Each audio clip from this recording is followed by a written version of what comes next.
Ah, et c'est dans la troisième reprise qui arrive cette blessure.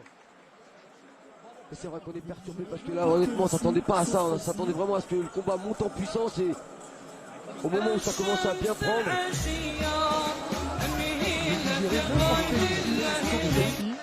Par contre, il a senti le vent du boule quand même. 2 knockdowns en 3 rounds. Ça n'était évidemment, Rico, il a rien à se reprocher.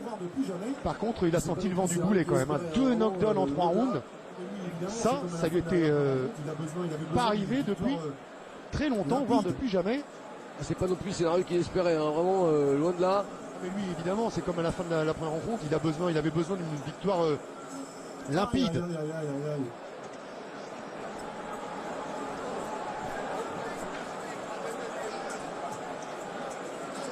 Aïe aïe aïe aïe aïe aïe aïe. Après quand même, est-ce qu'on lui dit quoi avec le Ravenbourg? Ouf quand même parce que quand même. Au point il était en retard, hein. Il était largement en retard au point. Après Kamel, on lui dit quoi avec le Ravenbourg? Ouf quand même parce que quand même. Au point il était en retard, hein. Il était largement en retard au point, il était même en difficulté, il reculait beaucoup. On était dans la troisième reprise, il restait... Il en restait 2, ça lui faisait un sacré retard parce que s'il y avait eu 18 dans cette troisième reprise, on se retrouvait avec 4 points, il en avait rattrapé 1 au deuxième round à 19, donc 3 points, mais il n'avait pas 3 rounds derrière pour les rattraper ces 3 points, il en avait 2.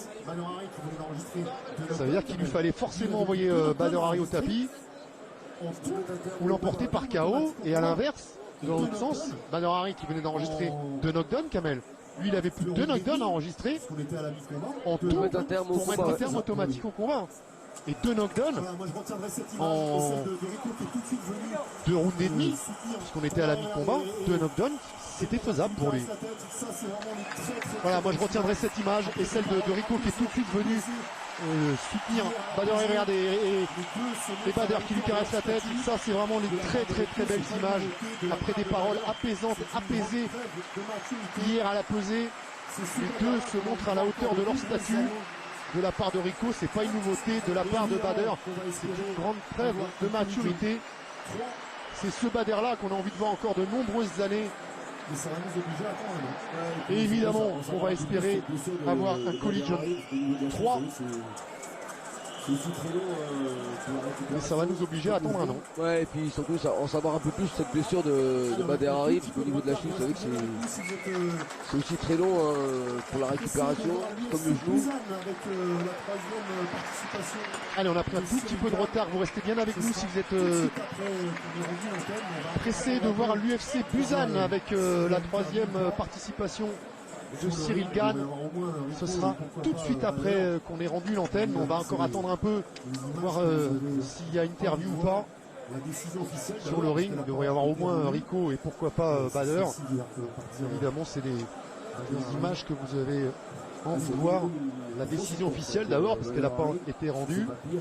Ouais, c'est sur civière que va partir Badr Hari. Ah, c'est au minimum une grosse entorse pour Badr Hari, si c'est pas pire.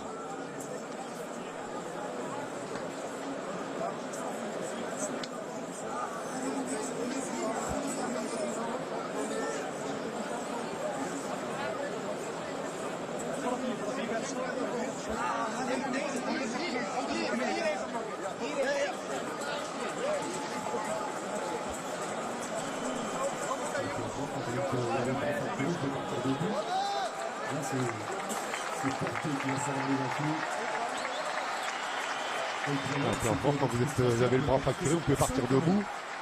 Là, c'est Porté qu'il va falloir l'évacuer. Et le problème, c'est que notre frustration, on peut la reporter sur personne quand même. On peut pas reprocher. La faute, t'as pas de chance, c'est tout. Il s'est blessé, il a pris le mauvais coup au niveau de la cheville. Peine immense, hein, il repart en larmes. Badr Hari. Et puis derrière, il y a beaucoup de travail. Voilà, il repense à tout là. Badr Hari, c'est pas fini les larmes. Il va y repenser ce soir, il va y repenser demain matin, il va y repenser encore pendant des jours et des jours. Kamel, on va lui en reparler forcément. Et si jamais il y avait un collision 3, on croyait qu'il va lui dire quoi, Rico, à la conférence de presse? De venir avec des prothèses. Là où c'est frustrant, Gamel, c'est que c'est encore. Ouais, puis il n'y a même pas de, voilà, il y a pas de joie derrière pour Rico Verhoeven, c'est pas possible de venir, voilà. Et là où c'est frustrant, Gamel, c'est que si encore la blessure intervient à la fin de la première fois ou 3 rounds cette fois-ci, avec une domination de Rico Verhoeven, on se dit bon, ça enfonce le clou. C'est que là, c'était encore une fois à la portée de Bader Hari. C'était encore plus net cette domination de Bader Hari. C'est lui qui a fait preuve de plus de précision, il a été efficace, il a touché, il a envoyé au tapis 2 fois le champion en à peine 3 rounds. On voit pas ce qu'il pouvait faire de plus. Official time of 59 seconds of the second round and is ruled a technical knockout for your winner and still heavyweight champion of the world. C'est pas ce qu'il espérait, c'est pas de cette façon qu'il espérait qu'on lui lève le bras, Rico Verhoeven, mais ça fait aussi partie de la boxe, c'est comme ça.